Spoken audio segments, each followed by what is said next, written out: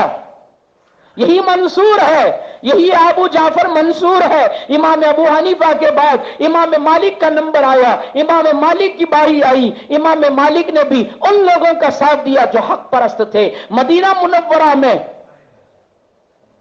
ایک آدمی تھا جو اللہ والا تھا، جس کا نام محمد تھا، محمد نفس الزکیہ جس کو کہا جاتا تھا، محمد النفس الزکیہ. وہ آدمی حق پرست تھا. امام مالک نے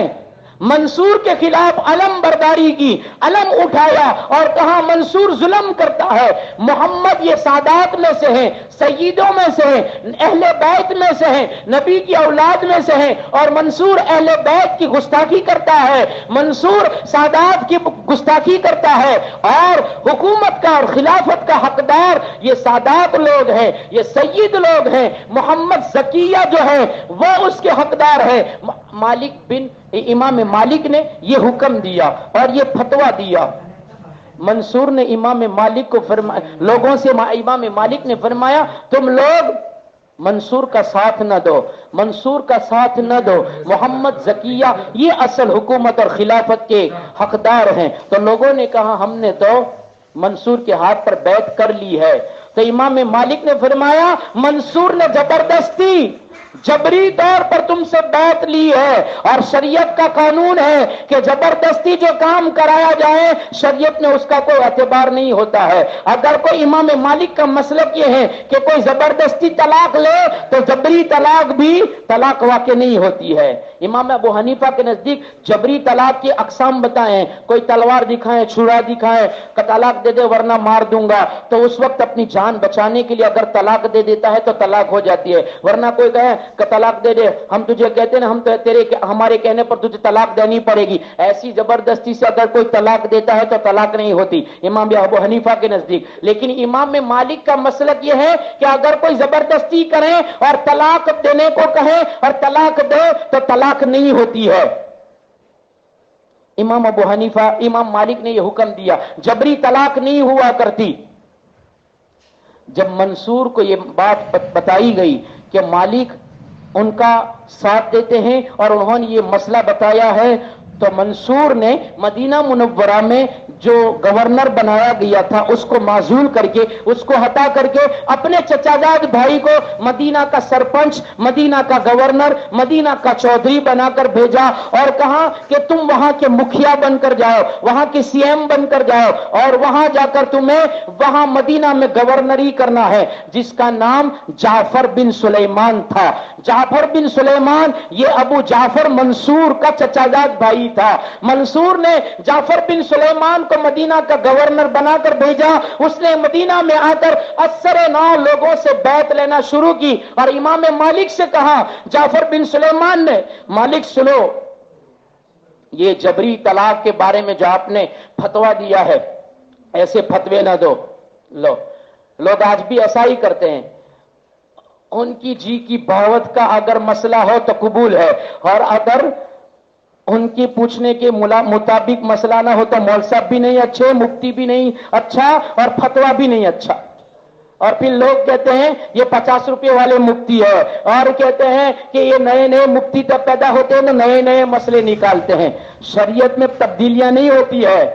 مسئلے تو وہی رہتے ہیں. جو پرانے مفتی بتاتے تو وہی مسئلہ ہوتا ہے، نیا مفتی بھی وہی بتاتا ہے. تو فرمایا کہ مسئلہ کہنا بند کر دو اور ایسے فتوے نہ دو. امام مالک نے کہا یہ کہاں کی بات آئی، یہ کیسا ظلم، شریعت بھی بدل دیں، تمہارے کہنے پر شریعت بھی بدل دیں، تمہارے کہنے پر قانون بھی بدل دیں، تمہارے کہنے پر مسئلہ بھی بدل دیں، تمہارے کہنے پر فتویٰ بھی بدل دیں. اگر تمہاری ہاں میں ہاں ملائیں تو اچھے، اور اگر تمہاری ہاں میں ہاں نہ ملائیں تو ہم برے، اس لیے فتویٰ بدل دیں. فتویٰ نہیں بدلا جا سکتا، کوئی بھی ہو فتویٰ تو وہی رہے گا، جو فتویٰ ہے جو مسئلہ ہے وہی رہے گا. اس نے حکم دے دیا کہ مالک، امام مالک کو 70 کوڑے مارو. لو،